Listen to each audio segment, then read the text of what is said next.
சென்னையில் விமான சேவை பாதிக்கப்பட்டிருக்கிறது. விவரங்களுடன் இருக்கிறார் செய்தியாளர் மனோகரன். விவரங்கள்.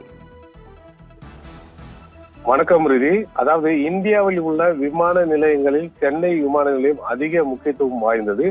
அதேபோல் தென்னிந்தியாவில் உள்ள விமான நிலையங்களுக்கு சென்னை விமான நிலையம் தலைமை விமான நிலையம் அளவில் செயல்பட்டு கொண்டிருக்கிறது. ஆனால் சமீப காலமாக சென்னை விமான நிலையத்தில் இருந்து வெளிநாடுகள் உள்நாடுகள் போன்றவர்களுக்கு இயக்கப்படும் நேரடி விமான சேவைகள் படிப்படியாக குறைக்கப்பட்டு வருகின்றன.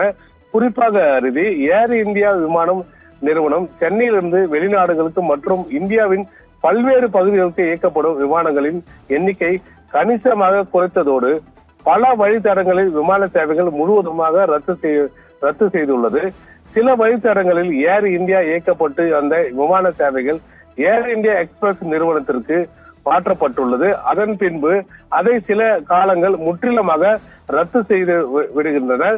அதே போல சென்னையிலிருந்து இந்தியாவின் மிகச்சிறந்த சுற்றுலா தலமான அந்தமானுக்கு ஏற்கனவே கடந்த 3 ஆண்டுகளுக்கு முன்பு சென்னை இடையே தினமும் 4 விமான சேவைகள் ஏர் இந்தியா நிறுவனம் இயக்கி வந்தன. அதன் பின்பு ஏர் இந்தியா விமானங்கள் நிறுத்தப்பட்டு அதற்கு பதிலாக ஏர் இந்தியா எக்ஸ்பிரஸ் விமான சேவைகள் நடந்தன.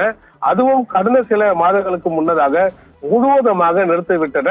இதனால் சென்னை இடையே நாள் ஒன்றுக்கு 7 புறப்படும் விமானங்கள் 7 வருகை விமானங்கள் என மொத்தம் 14 விமானங்கள் இயக்கப்பட்டு வந்த நிலையில் தற்போது ஏர் இந்தியா எக்ஸ்பிரஸ் விமானங்கள் ஒன்று கூட இயக்கப்படவில்லை. மற்ற தனியார் விமானங்கள் மற்றும் அந்தமானுக்கு 3 புறப்படும் விமானங்கள் 3 வருகை விமானங்கள் என தினமும் 6 விமான சேவைகள் மட்டுமே இயக்கப்பட்டு வருகின்றன.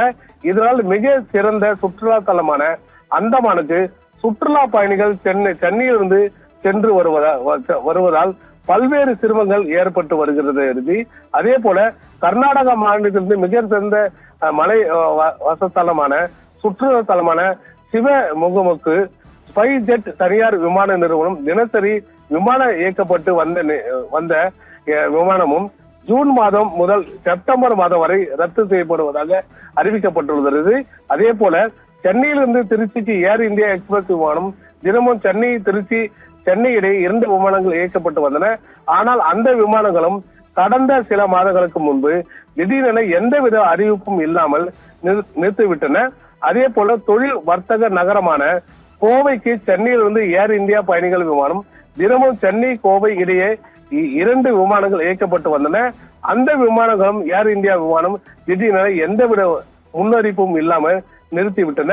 அதோடு சென்னை மதுரை சென்னை இடையே ஏர் இந்தியா நிறுவனம் கடந்த 25 ஆண்டுகளுக்கு மேலாக ஒரு புறப்படும் விமானம் 1 வருகை விமானம் மட்டுமே இயக்கப்பட்டு வருகிறது.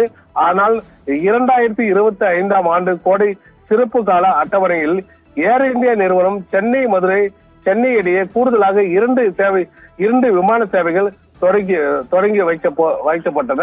ஆனால் ஓராண்டு மேலாகியும் அந்த கூடுதல் விமான சேவைகள் செயல்படுத்தாமல் ஏர் இந்தியா நிறுவனம் அலட்சியம் காட்டுகிறது. ஒரு சில தனியார் விமானங்கள் மட்டுமே சென்னை மதுரை இடையே இயக்கப்பட்டு வருகிறது. அதே போல தென் மாவட்டங்கள் அதிகமாக பயன்படுத்தக்கூடிய தூத்துக்குடி விமான நிலையத்திற்கு கடந்த 2 ஆண்டுகளுக்கு முன்பு வரை தூத்துக்குடி சென்னை இடையே 6 புறப்படும் விமானங்கள் 6 வருகை விமானங்கள் மொத்தம் 12 விமானங்கள் தினமும் இண்டிகோ மற்றும் ஸ்பைஸ் ஜெட் விமானம் நிறுவனங்கள் இயக்கப்பட்டு வந்தன. ஆனால் இப்போது அந்த விமான சேவைகள் அதிகரிப்பு இல்லாமல் குறைக்கப்பட்டு தினமும் 4 புறப்படும் விமானங்கள் 4 வருகை விமானங்கள் என 8 விமானங்கள் மட்டுமே இயக்கப்பட்டு வருகிறது. இதனால் தென் மாவட்டங்களுக்கு செல்லும் விமான பயணிகள் விமான டிக்கெட்டுகள் கிடைக்காமல் அவதிக்குள்ளாகி வருகிறார்கள். அதே போல் சென்னை சேலம் சென்னை இடையே விமான பயணிகள் எண்ணிக்கையின் கணிசமாக அதிகரித்துள்ளது. ஆனால் கடந்த 2 ஆண்டுகளுக்கு முன்பு தினமும் காலை மாலை என்று சென்னை சேலம் சென்னை இடையே 2 புறப்படும் விமானங்கள் 2 வருகை விமானங்கள் மொத்தம் 4 விமானங்கள் இயக்கப்பட்டு வந்த நிலையில் தற்போது 2 விமானங்கள் குறைக்கப்பட்டு இருக்கின்றன. இதனால் சேலம் விமான பயணிகள் டிக்கெட் கிடைக்காமல் மிகவும் கடினமாக ஒரு சூழ்நிலை ஏற்பட்டுள்ளது.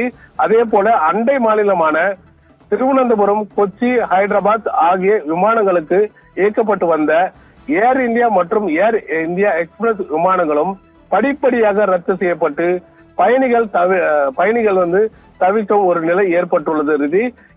இதே போல் சென்னையிலிருந்து சிங்கப்பூர், துபாய், இலங்கை, தமாம், ஷார்ஜா, கோலாலம்பூர் உள்ளிட்ட வெளிநாடுகளுக்கு இயக்கப்பட்டு வந்த ஏர் இந்தியா விமானங்களும் பெருமளவு குறைத்து விடப்பட்டது. அதே போல சில விமானங்கள் முழுமையாக ரத்து செய்யப்பட்டுள்ளன. இதனால் வெளிநாடு விமான பயணிகள் பெரும் பாதிப்புக்கு உள்ளாகி வருகின்றன. குறிப்பாக இலங்கை, சிங்கப்பூர், துபாய் பெரும் அளவில் பாதிப்பு அடைந்துள்ளன. ஏர் இந்தியா விமான நிறுவனம் சென்னை விமான நிலையத்தை சமீப காலமாக முழுமையாக புறக்கணித்து விமான சேவைகளை படிப்படியாக குறைத்து சில விமான சேவைகளை முழுவதுமாக நிறுத்தி வருகின்றன. ஏர் இந்தியா விமானங்கள் இயக்க கொண்டிருப்பதால் பல வழித்தடங்கள் ஏர் இந்தியா விமானங்கள் பதிலாக ஏர் இந்தியா எக்ஸ்பிரஸ் விமானங்கள் இயக்கப்பட்டு வருகிறது. ஆனால் ஏர் இந்தியா எக்ஸ்பிரஸ் விமானங்கள் குறித்த நேரத்தில் புறப்படுவது, வந்து சேர்வது போன்றவைகள் சேவைகள் தாமதமாக இயக்கப்படுகிறது.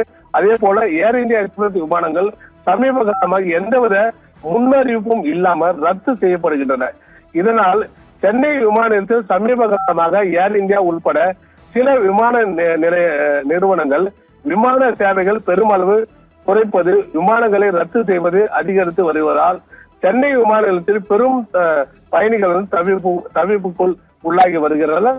ஆனால் இந்திய செய்தி தொடர்பாளர் தரப்பில் கூறப்படுவது என்னவென்றால், எரிபொருள்கள் விலைகள் பல மடங்கு உயர்ந்து வருவதால் எங்களுடைய ஒட்டுமொத்த செயல்பாடுகளும் தொடர்ந்து இந்த மாதிரி ஒரு பாதிப்பு ஏற்படுவதாக ஒரு தகவல் தெரிவிக்கப்பட்டது. இதே போல விமானங்களின் சேவைகள் குறைப்பு போன்றவைகள் மேற்கொள்ளப்பட்டுள்ளன. இது போன்ற சூழ்நிலைகளை பயணிகள் மாற்று விமானங்களை இடமளித்து பயணத்தை தேதிகளை அதே மாதிரி கட்டணமின்றி மாற்றி கொடுத்தால் முழுமையாக தொகையும் திருப்பி கொடுக்கப்படுவதாகவும் ஒரு அறிவிப்பானது வெளியிடப்பட்டது. சென்னையில் விமான சேவை கடுமையாக பாதிக்கப்பட்டிருக்கிறது. விமான எரிபொருள் விலை பல மடங்கு உயர்ந்திருப்பதன் எதிரொலியாக பாதிக்கப்பட்டிருப்பதாக தெரிவிக்கப்பட்டிருக்கிறது. முக்கிய செய்தியாக பார்த்தோம். விவரங்களை செய்தியாளர் மனோகரன் வழங்கியதை கேட்டோம்.